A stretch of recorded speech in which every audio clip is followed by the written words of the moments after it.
To everyone joining us for Hanukkah. You know, it's a difficult time, so it's nice to see some faces and some names and to feel that we're all sharing in each other's Hanukkah and giving chizuk to one another. I have a lot of grandchildren in my house, so quite a few young men in the army. His children are bunking up with us. So maybe a little noisy, maybe interrupted by some of my grandkids. I asked them not to come in, but you know how that works. May or may not work. Okay. Hanukkah can invite a lot of very simplistic thinking.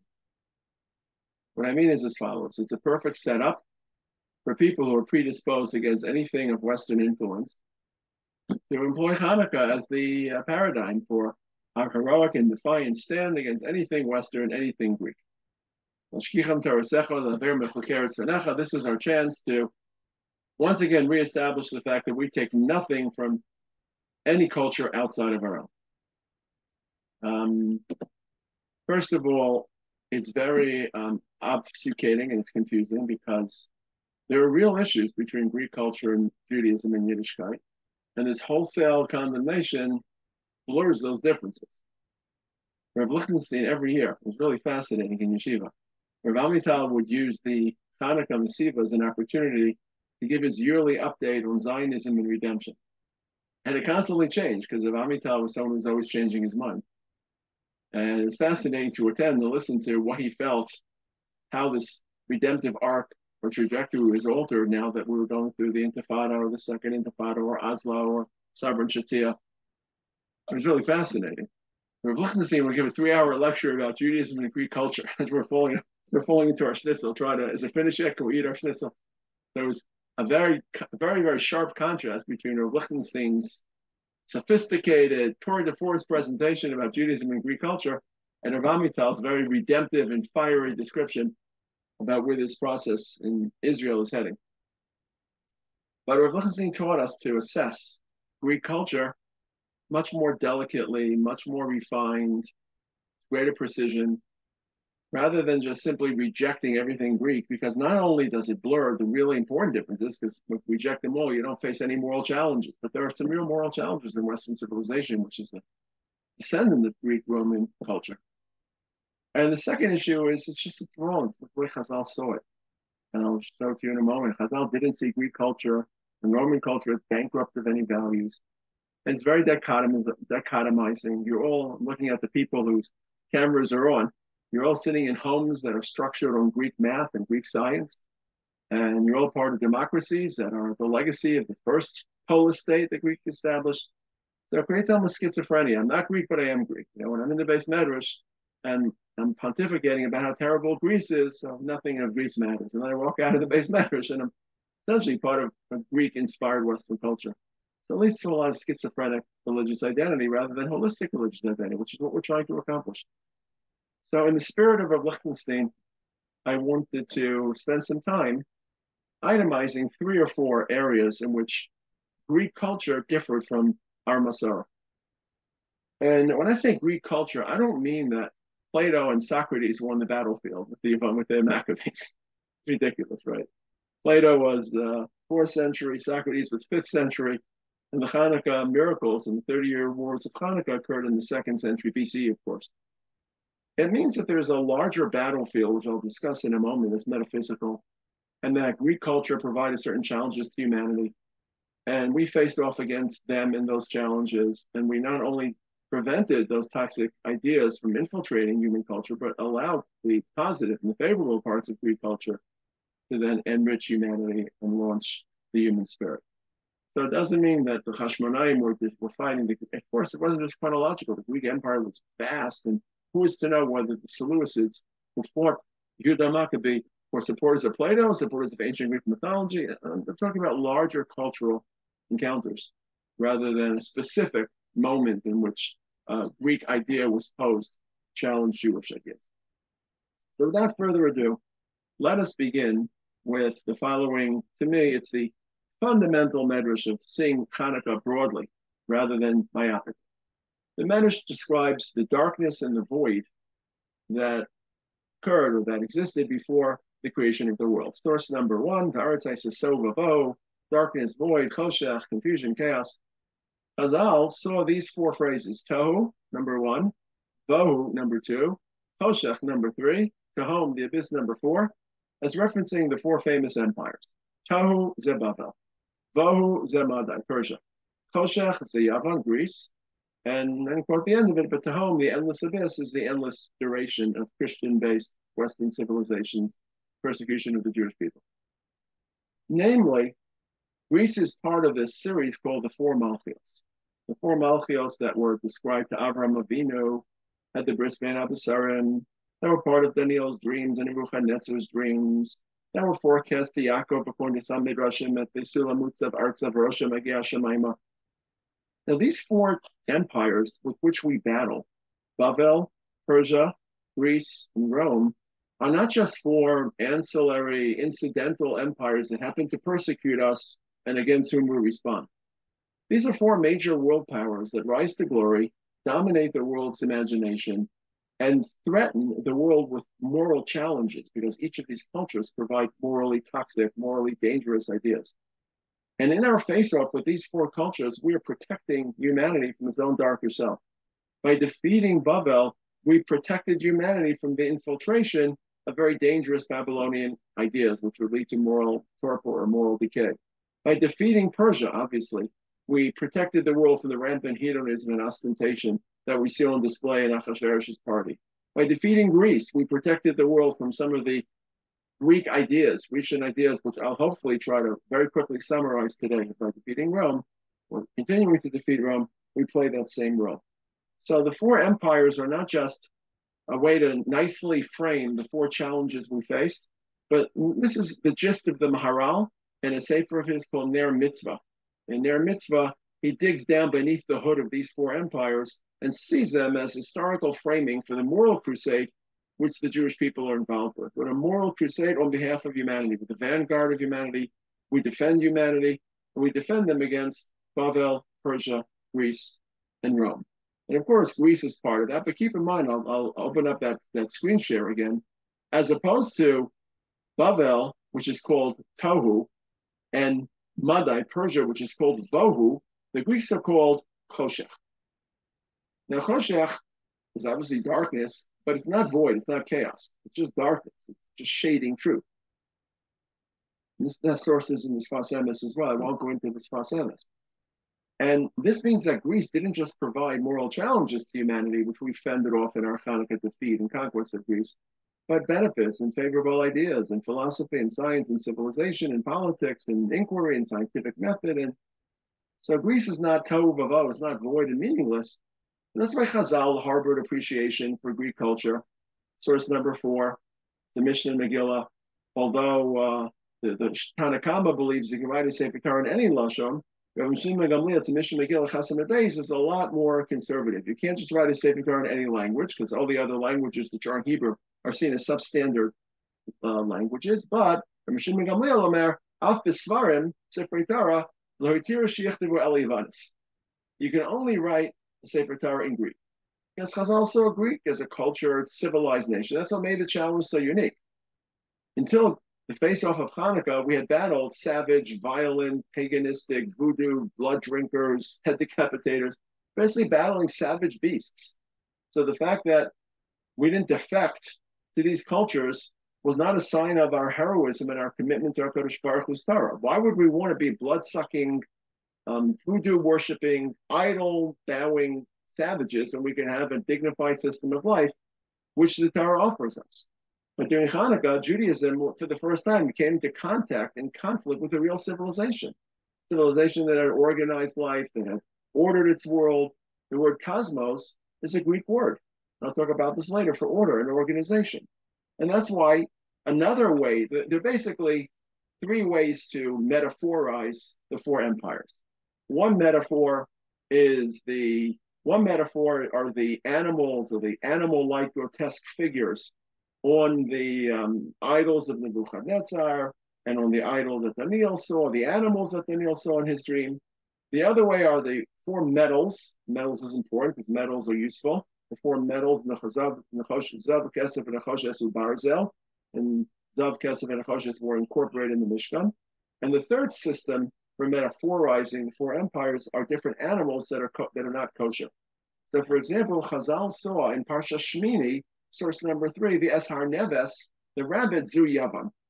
So why were the Greeks compared to rabbits? So that's an interesting analogy, in part because they were so multiple. This was the first multi-regional empire. So when you saw 300,000 soldiers amassed in the war that took place in Gush Etzion a year after Hanukkah, it was like armies no one had ever seen. Remember, Sancherib's army was the largest army ever assembled to that point in this region. It was 185,000. All of a sudden, Antiochus, a year after the Hanukkah, returned for the second stage of the battle. He gathered 300,000, so like rabbits. They're just multiplying like rabbits.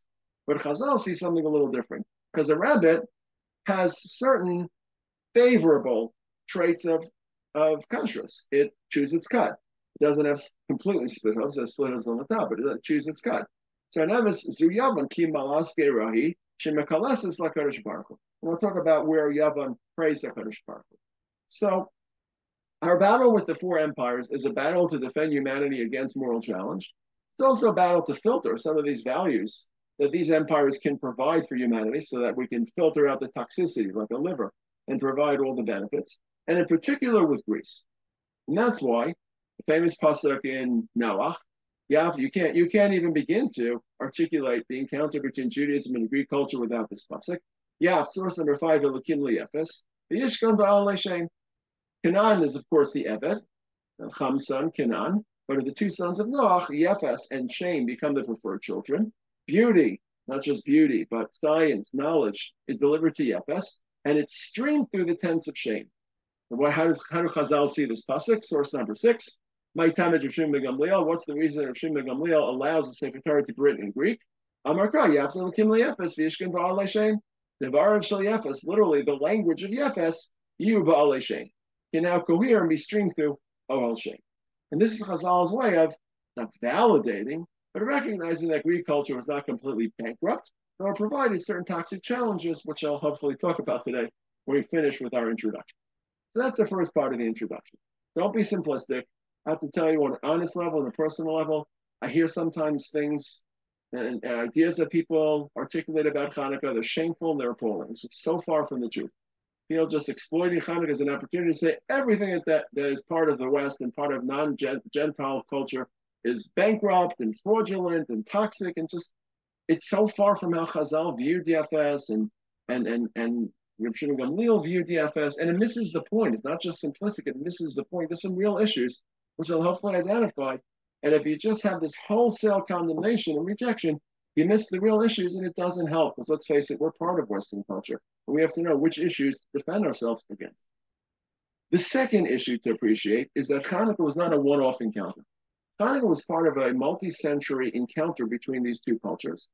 And, to be honest, the Greeks were not just militant and intent on Lashkicham Tarasecha Ulavira Mechukei Ritzonecha. That was clearly the agenda of Antiochus. And that was what happened in 186, where Antiochus, I think the fourth, wanted us to forget our Torah. But many, many centuries before, the children of Yefes, in a sincere search for truth, realized that the road to truth lay through the prophetic lanes of Yerushalayim and not the philosophical halls of Athens. And that's why the descendants of Yefes migrated, pilgrimage to Yerushalayim to find truth. This is more or less what the Kuzari says in his introduction. So, for example, going back 200 years before Hanukkah, Hanukkah is in the 2nd century. This is now in the 4th century, when the entire pan-Greek empire began. What happens? Alexander the Great meets Shimon HaTzadik. Very famous Gemara in Yoma, source number 7. Kivan Shira l'Shimon HaTzadik. Shimon HaTzadik was one of the last members of the Anshe Knesset Hagadolah. He descends from his mount and he bows. Alexander the Great, he was the feared leader of the entire world. He demolished the Persian Empire. And he bows to Shimon HaTzadik. And all of his assistants are shocked. Melech Gadol Kimoscha Yishtachav Eliyehudi Zeh. You're bowing down to this Jew? And Shimon HaTzadik says, well, this is the face that I see before each of my victories in my dream. And of course, he helps Shimon HaTzadik and the Jews fend off the agitation of the Shomronim, who were trying to conspire to subvert the Jews and to employ the Greeks to their service. But Shimon HaTzadik, Alexander the Great is effectively inspired by Shimon HaTzadik. More substantially, If you go back now 200 years before Hanukkah, these are all rough figures, but about 100 years before Hanukkah, what happens? Source number 8. Titania, Masai Betalmi Hamelech, Ptolemy II, in a Greek what's the word I'm looking for? An outpost in Egypt, in Alexandria, gathers the 70 Zakanim, 72 actually, and for the first time, the Torah is translated into a non-Hebrew language to make it accessible for the entire world. Now, without question, Chazal were very ambivalent about that moment, and that's why this translation of the Septuagint to the Targum Shivim is listed as one of the reasons that we fast in Shavasa, because that was the day it occurred. And there were certain challenges that this translation introduced. But in a global sense, if you ignore the particular thorny issues of translating, isn't this what Torah Shebachsav is meant to be? Torah Sheba'al is the unique province of Am Yisrael. It's our secret code of behavior and intellectual inquiry. You're now allowed to teach Torah Shebachsav, Torah Sheba'al to non-Jews. But Torah Shebachsav is intended to be an international document of morality and monotheism. That's why Hoel Moshe Be'eres Atara Zos, Rashi says in the beginning of Devarim, Moshe translated Torah Shebachsav into 70 languages, the Shivim Lashamas. That's why Hashem offered Torah Shebachsav to all the nations. Of Fiyami Harparan, V'yasam Riva Kodesh, famous Medrash, Hashem offered it to all the world because Hashem wants Tanakh and wants Scripture, as it's called, the Bible, to influence, hopefully, without being corrupted. And sadly, it's being corrupted. So the translation of the Bible into Greek was, on the one hand, a tragic experience. We fast for it. But on the other hand, not everything is black and white. Not everything is binary. It had some tragic elements to it, had triumphant elements to it. And to appreciate the triumphant elements to it, pan out. Okay, Targum Shivim, the Torah was translated into Greek in the third century, about 100 years before Hanukkah, which is in the 2nd century. Okay, what happens now 600 years later? 600 years later, the world shifts. Here's one of my grandchildren with his carriage. I'm going to ask, guys, could you move out the... Hi, Neil. 3rd century. Guys, can you take out the L?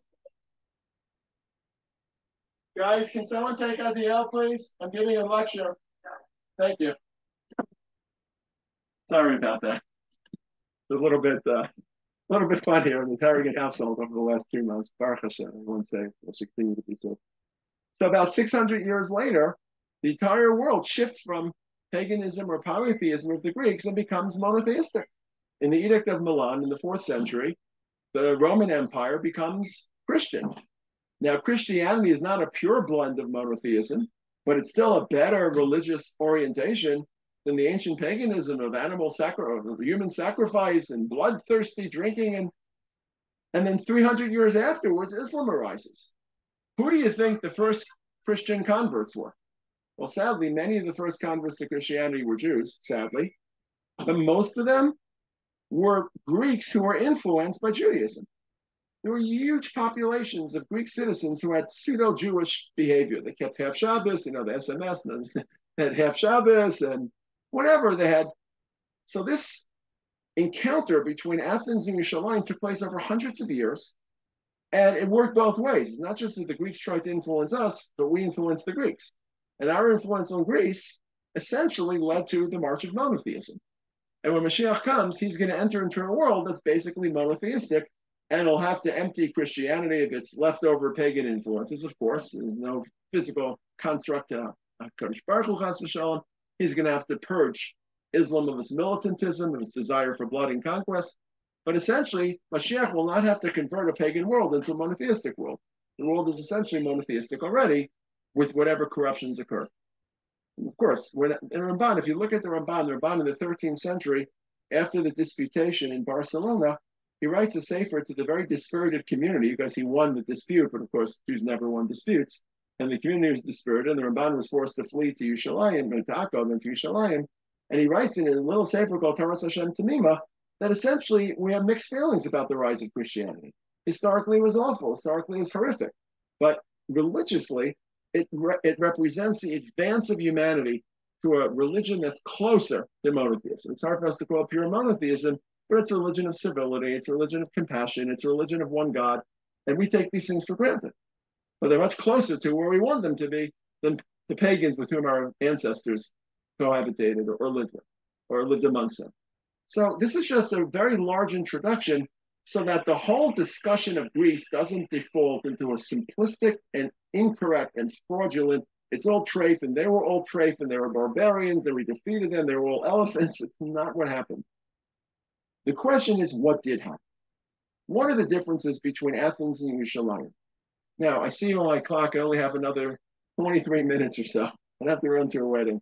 I will refer you to a series on this, and I'm hopefully going to continue to produce. I produced the first 3 parts. They're on Tara. I hope I'll get the time because I don't really have so much time to think, let alone to record, but to highlight 8 differences between Greece and Athens. I'll just talk about 3 of them, and hopefully I'll continue them on the series. Number 1. Okay, number 1. I spoke about before the fact the word cosmos is a Greek word for order. For the ancients, the natural world was frightening and random and unpredictable. And they lived with constant tension and constant fear and constant anxiety. You didn't know which flood would obliterate your home, or which wild animal would attack you, or which magical voodoo, grotesque god would descend and defeat you.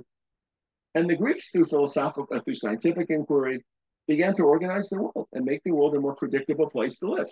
Through science, through math, and predictability brought stability, brought confidence. The world was ordered and organized. It could be predicted.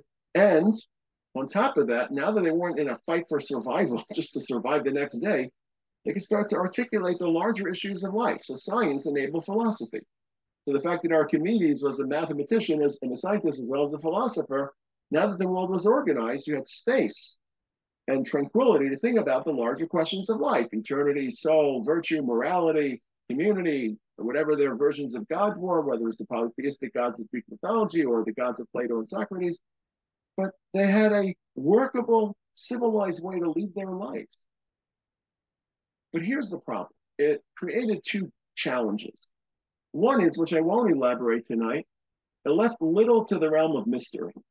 Religious life is a very delicate balance between cognition and mystery, between what we know and what we don't know, between this world and other worlds, between science and irration. And there was a tilt towards hyper-rationality and hyper-cognition. And anything which can't be proven doesn't exist. And you'll see certain shades of that in the modern empirical world, the modern Greece, in which anything that can't be proven just doesn't exist. That's why I think learning Kabbalah, studying Kabbalah is so helpful, because it checks against that imbalance. That's just a quick summary of the first danger. The larger danger that Greek posed was a religious danger. When you live in a world that's unstable and that's frightening, with anxiety, you reach out to a higher being for support, for dependability, for assistance. And when you live in a world that's organized and that's dependable and that's predictable, without tension, without anxiety, then all of a sudden you're less in need of a higher being. I think it was a Goethe once said that before man had the skill to move mountains, he needed the faith to move mountains. And the Greeks had too much skill and not enough faith. And even their faith in God, God was a contemporary of theirs, rather than a higher authority to whom you submitted, to whom you. Rav Lichtenstein had this amazing, amazing lecture once. And I have a summary on it on why you tell. If you want more of an elaboration for this, because Rav Aaron's ideas were so sophisticated, they need interpretation, even though they were said in English. He compared Prometheus to Eo. And it was a stunning, stunning lecture. Both suffer perceived divine injustice. Prometheus steals fire from the gods, is bound to a rock. Eo, of course, is a tzaddik who suffers presumed divine injustice.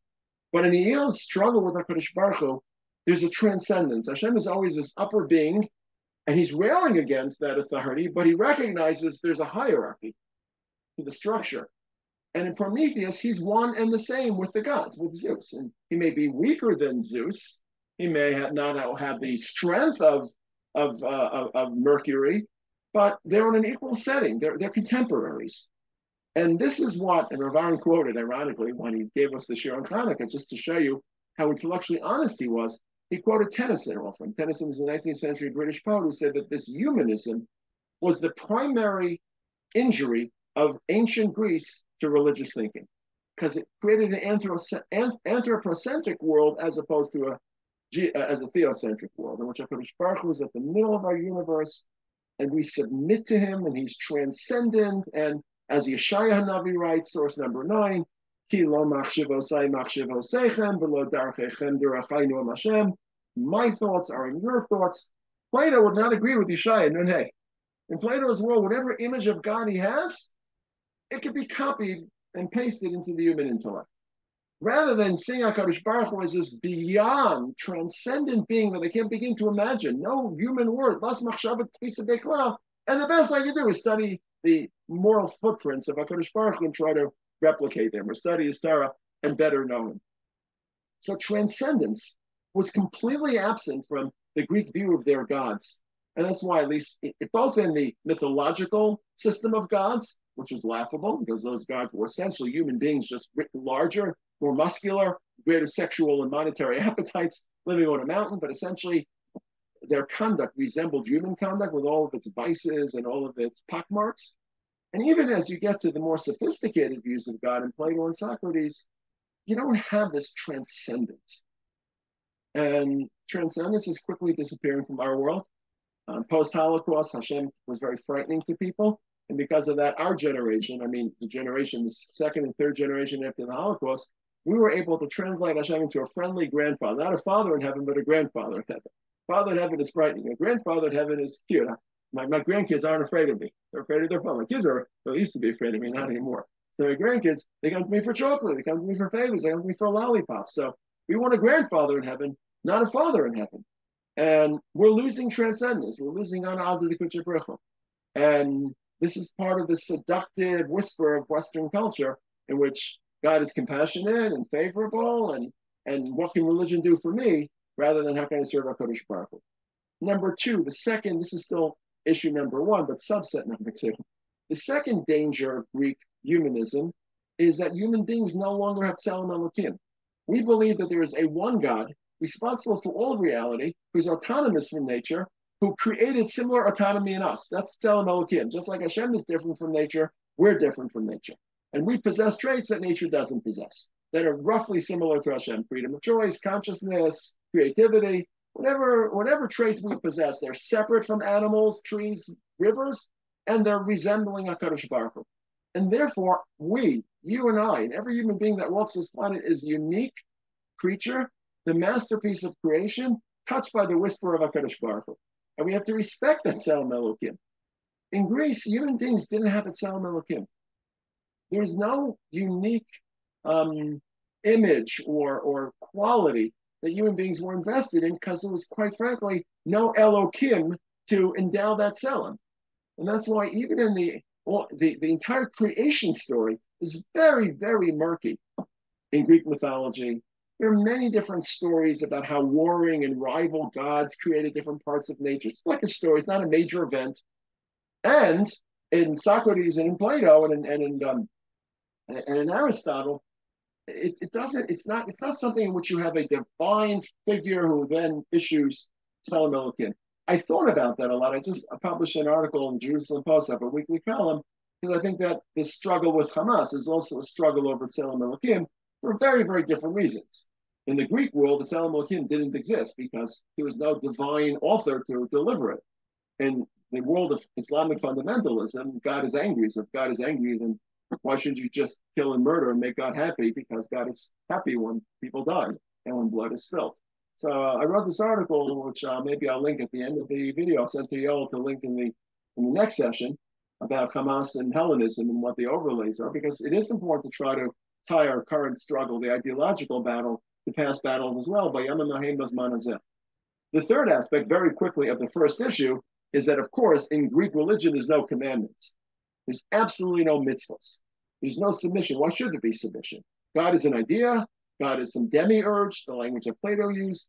And I want to try to think about morality through those ideas. But part of our avodas Hashem is that we're mitzvah v'yosef. And we access HaKadosh Baruch Hu not just through the thoughts and the articulation of religious identity, but through action and submitting our will. So this is one whole field in which Greece challenged the human spirit. And as I said before, because it didn't have Tzelem Elokim, because it didn't have transcendence, it had to be defeated. Because these are basic tenets of monotheism: transcendence, Tzelem Elokim, commandments. We had to defeat that culture so that monotheism could continue to evolve. And again, lahavdil, lahavdil, lahavdil, lahavdil, Christianity adopted some of these elements. There is a somewhat a semi-transcendence in Christianity. It's of course balanced by the fact that God had a son, chas v'shalom, which is ridiculous, and there is commandments which were then ignored, and there is a sense that Tzelem Elokim, which I think still exists in the heart of Christian ideology. So we defeated Greece. How would religion have evolved had Greece not been defeated? We would have people studying Plato and Socrates and thinking about Zeus and Apollo. And thank God that's not the world we inhabit. That's number one. Number two is, how did ancient Greece view time?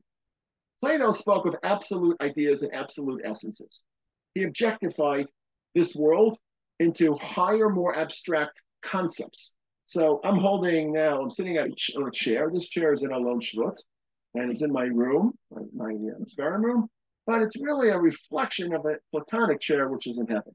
So when you say Platonic relationship, you don't really mean a relationship without romance. You mean the ideal relationship, Platonic. It's the ideal. The image, the metaphor that Plato suggested was a person sitting in a cave and making gestures or living their life in front of a fire. And all their motions are projected as shadows against the wall of the cave. And the person who walks by the cave, you can look this up on Google, Plato's cave analogy. People that walk by the cave see all these shadows being cast on the wall. So you're not really watching the person, you're watching the projection of the person's actions. Everything in this world is a projection of something higher. Now, before you deride this is absolutely crucial because it allows classification. And classification allows to organize your world. So when I go out, for example, in the 20th century after Linnaeus, and I see a bug on the floor, I say, okay, now which set does this bug belong to? And I'll know whether it's venomous or not venomous, I'll be able to classify. All briskers create classifications. The sharper your classifications, the more you can take shots and organize it into categories rather than this endless stream of ideas. So classification is crucial, and classification can only be achieved by abstraction. So everything is just anecdotal. There's the lamp in my room in Alon Shvut, and the lamp in Yoel's room, and wherever he's sitting in Petach Tikva. But if I say there's this objective lamp, this Platonic lamp, and every lamp is an example of that, it's not mishigas, it's not nourishment, it's important. But here's the issue. Once you objectify all reality to something larger than the current moment, you play with the concept of time because time changes. Absolutes don't change. So how do you reconcile living in a world of absolutes and living in a world of time? The answer is you murder time. Time doesn't exist.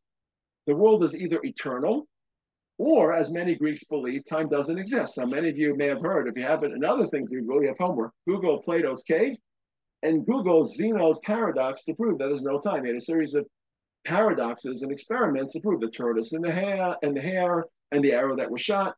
So time either was static, eternal, or didn't exist.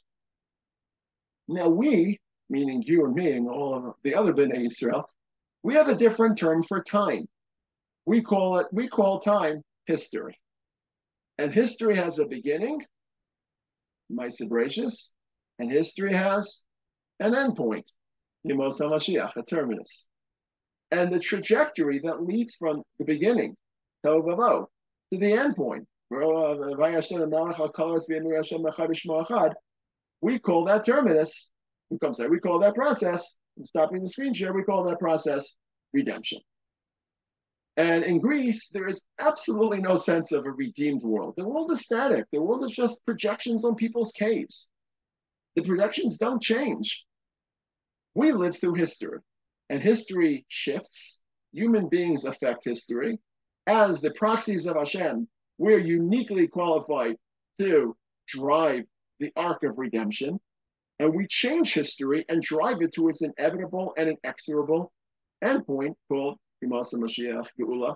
And of course, for Jews, Geula, Yemos HaMashiach is not a parochial event, it's a universal event, in which Vayashem L'melech al kol haaretz, v'yeda kol tol ki ata pi'alto, v'vin kol yitzur ki ata yitzarto, v'yomer kol Hashem Hashem b'yapo. And hopefully the chaos that we're living through now is part of this process in ways that we can't fully understand or can't fully decipher.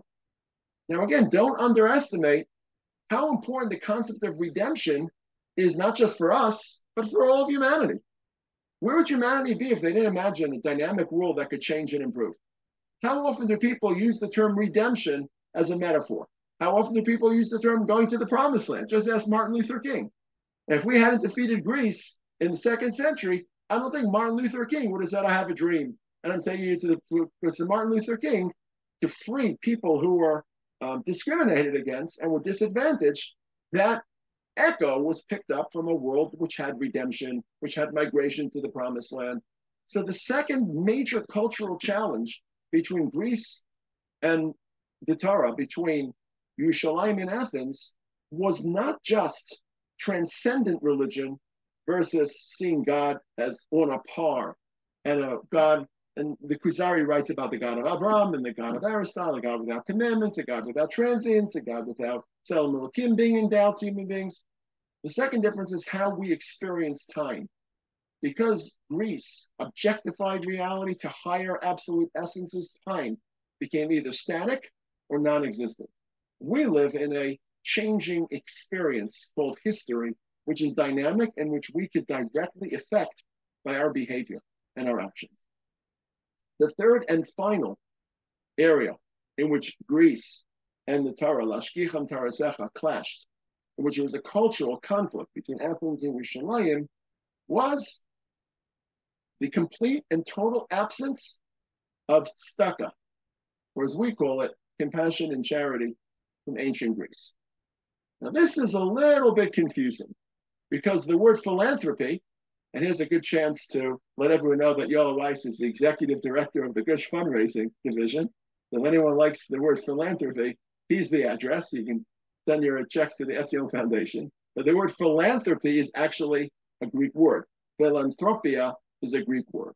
However, it does not mean what it means in the current context. It does not mean charity, compassion, kindness, altruism. It meant what we would call hospitality, showing graciousness to people, hosting them, showing them favors. It was very, very transactional.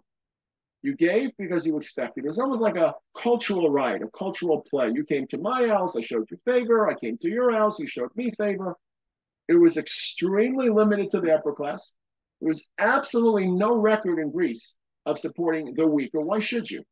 Because the weak and the financially indigent obviously weren't favored by the gods, because the gods would have made them rich, or would have made them strong, or would have made them powerful, or would have made them noblemen had they been favored by the gods. So why should you show favor to people who the gods discriminate against? Remember, in this carnival of gods, gods play favor. We believe HaKadosh Baruch Hu doesn't play favor. He loves everyone on the Zoom equally. So one person is more privileged or less privileged, whatever. HaKadosh Baruch Hu has whatever decisions he has. But I have to respect you, same way you have to respect me, not for reciprocity or for transactional equity, but because HaKadosh Baruch Hu cares about human beings. And if he cares, then we have to care. Mahu rachum, apatar rachum, mahu chanun, apatar chanun. There's no record of any organized charities in Greece. In fact, the weaker members of society were seen as a drain on society and quickly became slaves. Hannah Arendt, in her fascinating book, I don't recommend becoming a fan of Hannah Arendt, but I recommend reading some of her works, The Human Condition, talks about how in ancient Greece, she highlights the point, you couldn't join the Senate if you didn't have slaves or assistants to take care of your children. Being part of a family that were weak was seen as a sign of weakness. That should be discharged. I believe deep down, and this is why part of the reason that Chazal were misakin the menorah al Pesach Beiso Mibachutz. Why were Chazal misakin it there? Obviously for Persumei Nisa, but there's something about the bias, and the chiyuv is only to have a bias, right? If you don't have a bias, you don't have to light. So it's not just choosing a location that would ensure maximum Persumei Nisa. It's also fixing it. It's the only three mitzvahs that if you don't have a house, you're literally potter from. One is mezuzah, one is a makkah, and one is adlakas neros. If you are homeless, chas v'shalom, you're not chayv. In fact, there are big questions now in Gaza about if you're living in a tank, which many of our tzaddikim soldiers have to live for several weeks at a time. Where do you light? Baruch Hashem, since the last war, all these tanks come outfitted with a little. Of course, you can't light in the tank. That's not a wise idea. But all these tanks can't light a candle. All these tanks come outfitted with a little shell that pops out, and you can light the menorah on the shelf. And being that the tank is there, makom dira, you can light there. But I secretly believe that part of the reason Chazal wore misakin, Mitzvahs Chanuka L'nicha Pesach Beiso Mibachutz, was to counter some of this anti-family attitude and anti-home attitude that high Greek culture possessed. It was embarrassing people. I spent the last 72 hours running after my grandkids. That's what Hashem wants from me now. I haven't had time to learn much. I haven't had time. I haven't had time to clean the kitchen today. I can't. I need multiple hands. I think it's what Hashem wants from me right now. That's just as much a part of my avodas Hashem as whenever I get a chance to learn. I'm running out to a wedding right now, and this is what HaKadosh Baruch Hu wants from me right now. So I'll do it as carefully as I can. So the absence of charity and kindness, and again, just think about how Western culture would have been different if it had been Greek influence rather than monotheistically influenced. Every part of healthy Western culture recognizes charity, recognizes altruism, celebrates compassion, celebrates mercy. Now, one can claim that many have claimed that Christianity took it too far, and everything is compassion without any consequences, and too much mercy and too much. That's a whole different conversation, and I'm the least qualified to discuss that because I'm not a Christian theologian. I was looking at it from the outside and hearing people talk about how there's a balance between responsibility and mercy, compassion, and mitzvahs and whatever. These are three flashpoints between Athens and Yerushalayim, and I hope you're able to realize how deeply our defeat of the Greeks altered history. Had Greece victored, who knows how God would have been seen in our world. It would have been seen basically as an updated version of the Greek mythology. These are cartoons, these are children's stories. Greek mythology, they're fascinating stories, stupidity, Narishkeit, garnished. Or God would have been seen, even in a more hypothetical version, as some equal to the human experience, maybe a little stronger than us, or some idea, some concept, rather than Ribono Shel Olam, Adon Kol Haaretz, who stood at Har Sinai and delivered Torah and mitzvahs to us, and who endowed us with Tzelem Elokim as he's uniquely qualified to endow. Number one, transcendent religion or calm, tranquil relationship with Hashem, humanism, anthropocentrism or theocentrism. Number two, how do we experience time? Is it static? Does it even exist? Or do we all feel we're living in history? This is a historical moment. It becomes almost second nature to us because we feel like we mean it's a historical moment. Somehow it's part of our past and somehow it will affect our future. We know we've been placed in this historical moment and we all have to step up to the plate and perform our historical responsibility. That's not a Greek language. A Greek language is we're living in some shadow world of projected essences and there's no change to that world and you just live your life. And try to consider and incorporate as many of those eternal essences as you can. And there's no redemption. And what would a world be without redemption? Not just on a religious and moral plane, but on an industrial plane. All the progress in science is predicated on the belief that we can change our world. That if we have corona, we can develop a vaccine. If we have limitations to transportation, we can innovate new ways of transportation because the world is dynamic and we can improve it and the world is surging to a better place. And the third primary issue is charity, compassion, Rahmanis, just to end on a positive note. Everything has been positive, but just to end on a note. The Rambam writes, Kol Mishu Achzari, source number 12, if you're hard-hearted and unsympathetic and cruel and merciless, Eino Merachem, and you don't have Rahmanos Yesh, Lachosh Liachasar, you have to warn that person's a Jew. She'en Hachzarius Mitsui Etzel Ba'akum. Never Achzarihim of V'lo Yirachmu. V'chol Yisrael V'alnil V'alem Ki Achem Heim. Never Banamatem Hashem Elokechem. V'lo Yirachem Achalach Mi Yirachem Allah. Can't think of a better way to end this year during the period that we're experiencing. V'chol Yisrael V'alnil V'alem Ki Achem Heim. The events of the past 2 months have shown us how much we really are Achim, because we're Banamatem Hashem Elokechem. Some of us know it, and that's why we feel like we're brothers. Some of us, it's instinctual. It's primordial. They may not be able to articulate it, but they know it also. It comes out in different ways, not in religious fashion. Mirz Hashem, I'm looking forward to continuing to see all of my brothers on this Zoom cast in Mirz Hashem. And we should continue our challenge to protect humanity from its darker self and stand for light and stand for the values of HaKadosh Baruch Hu. Ashreinu matad chalkeinu, that we're chosen for this. But as you know, historical mission carries a heavy price tag. But Ashreinu matad chalkeinu, that we didn't flee from that price tag. We were happy to take the challenge of HaKadosh Baruch Hu historical mission. Chanuka Sameach to everyone, and a big yeshvach to Yella for organizing this year.